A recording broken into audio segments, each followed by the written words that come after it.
నమస్తే ఎస్ఆర్ మీడియాకి స్వాగతం. సోమవారం ప్రజా సమస్యల ప్రజావేదిక కార్యక్రమంలో భాగంగా ఏపీ మధ్యాహ్న భోజన కార్మికుల సంఘం ఆందోళన చేపట్టారు.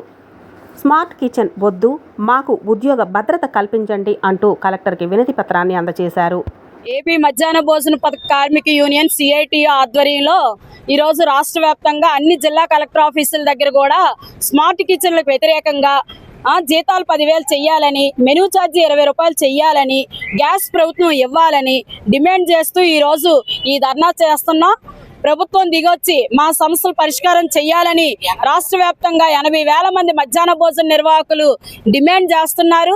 జిల్లాలో 4,000 మంది ఉన్నారు. ఈరోజు స్మార్ట్ కిచెన్లకు ఇస్తే, ప్రైవేటీకరణ చేస్తే మొత్తం వీళ్ళందరూ ఉపాధి కూడా పోతుంది. ఇస్తున్నది 3,000, అది 10,000 చెయ్యాలి.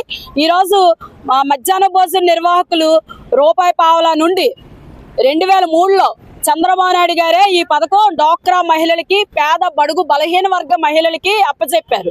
మీరందరూ తల్లి మనసుతో పిల్లలకు వండి పెట్టండి అని చెప్పారు. ఈ రోజేమో స్మార్ట్ కిచెన్లకు ఇస్తే వంట అనేది మిషన్లు వండుతాయి, వడ్డించడం వరకు ఒకరిని పెడతారట.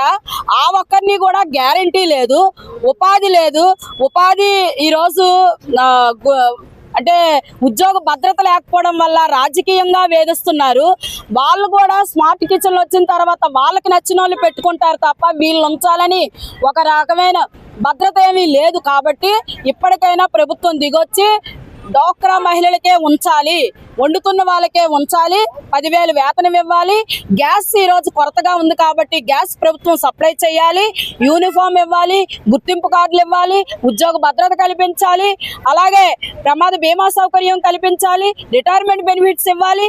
ఈ సమస్యలన్నీ పరిష్కారం అయితే సరే, లేకపోతే పెద్ద ఎత్తున పోరాటం చేస్తాం. పిల్లల తల్లిదండ్రుల్ని, అలాగే ప్రజల్ని, ప్రజా సంఘాల్ని అన్నీ కలుపుకొని మేము ఈ కేంద్ర రాష్ట్ర ప్రభుత్వ విధానాలకు వ్యతిరేకంగా పోరాటం చేస్తామని మీ ద్వారా ఈ ప్రభుత్వానికి హెచ్చరిక చేస్తున్నాం. బి సుధారాణి, యూనియన్ జిల్లా ప్రధాన కార్యదర్శి, సిఐటియు జిల్లా ఉపాధ్యక్షురాలు.